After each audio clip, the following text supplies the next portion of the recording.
is Rey from Star Wars The Force Awakens? We've been trying to figure out what her parentage is, but there's a new theory that makes more sense to me, at least, than anyone we've ever seen before. This theory came from J. Kenzie Lopez at Medium and was later turned into a video on YouTube by Vincent Vendetta that suggests that, and this is a spoiler alert perhaps, if you don't want to hear about this, it's a theory, but you might not like it still. The theory is that Rey is actually from the dark side and is a descendant of Emperor Palpatine, not Obi-Wan Kenobi. Does that make sense? Well, here's a little clip that explains more. The very first move we see Rey perform with a lightsaber is a forward thrusting stab. If this move looks familiar to you, that's because it's also the very first move we see Emperor Palpatine perform in Revenge of the Sith. This is so important because Rey and Palpatine are the only two Force users in Star Wars to ever use that move, and they both go on to use it multiple times each. I mean, just look at this. They couldn't possibly have modeled Rey's fighting style after Palpatine any more than they did. It's identical. The only way they could have spelled it out more for us is if they actually had Rey shoot lightning out of her fingers. It's literally the only thing they left out to not completely give it away. Yeah. Okay, there's some more to the theory, but I think that was a good visual reference. No one else goes like... Yeah, I mean... And she had a crazy look on her face, too. They could have been laying some sort of Easter egg there that we could have referenced that. Well, we also hear his voice in Rey's visions. Yes. Or, I guess, mental... So... those representations of what she's going through, and she hears Obi-Wan, but she also hears Palpatine. Yeah, my Yoda's there too, but I don't know.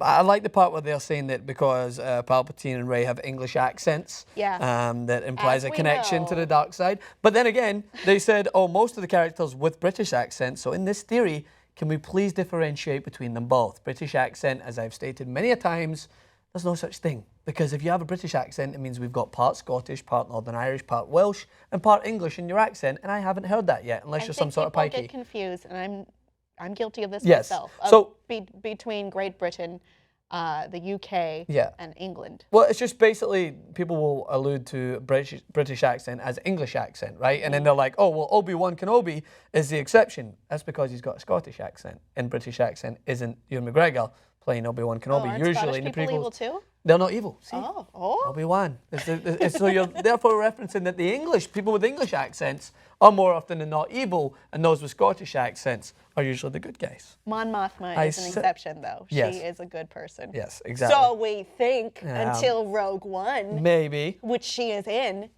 We don't know. But there's also there's the accent, and it's a very pointed accent in that John Boyega is also English. Yeah, but he does not get to keep his accent. He has to sound American. Yeah, he speaks with an American accent. Americans are all good. You guys are the good guys. We're the good guys. You British people bring the darkness. That is your version of an American accent. And my version of an American accent is always like the guy who announces the trailer's coming to the theater soon. Theaters? Sponsored by Coca-Cola. We like our Coca-Cola. You like the sponsors. You want to go get a Chicky Nando's? There's also the idea that Rey may have a lot of rage inside of her. For instance, when she's firing, she's kind of...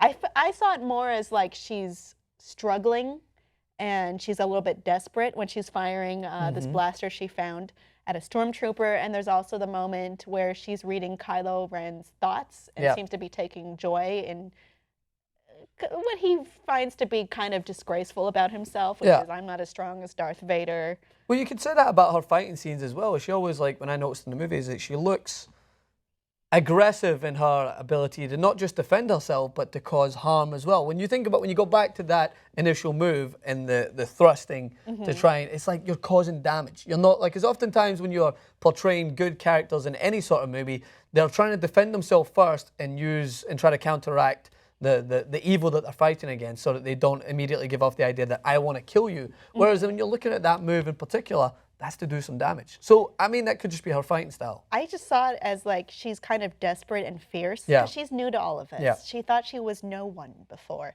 And now she's become this person of importance after a lifetime of thinking she's nothing and was left behind and abandoned, which she may have been, but she's also clearly someone of consequence. And we've been trying to figure out who is she this whole time. And then we've talked before about the idea of her being on the dark side of the Force because we have Ben Solo, who, you know, he came from Leia and Han. He's supposed to be a good guy, but then I guess he also came from Darth Vader. So it's always a question of balance of dark and light and them existing with each other and because of each other and can't really exist without the other, basically. Yeah. So it would make sense in terms of balance, I would say. Yeah, from what I've read, and a lot of the fan theories, is people are just outraged by this possibility and just wouldn't want to see it. But I think that's the fandom of the character clouding what would make it an interesting storyline. I mean, I don't think you should be really vehemently against it because it could mean growth for the character. It could mean great things for how you view yourself and how you view your world. You shouldn't necessarily be angry or scared about theories even at this point. And even if it were true, I would love to see how this plays out. How does someone who clearly has darkness inside, you know, train themselves, change themselves, become better, or maybe descend into becoming worse? I think it's far more interesting that way. I absolutely agree. I don't know if there's any much to say other than embrace the darkness, maybe. Yes. Embrace it. I feel the power. I'm into it. Audience, are you into it? Are ya? Let us know below in the comments. Is Rey actually the Emperor's granddaughter? Ooh. Or maybe daughter? Maybe he's a freaky grandpa? I don't know. Let us know below in the comments, and please like and subscribe for more.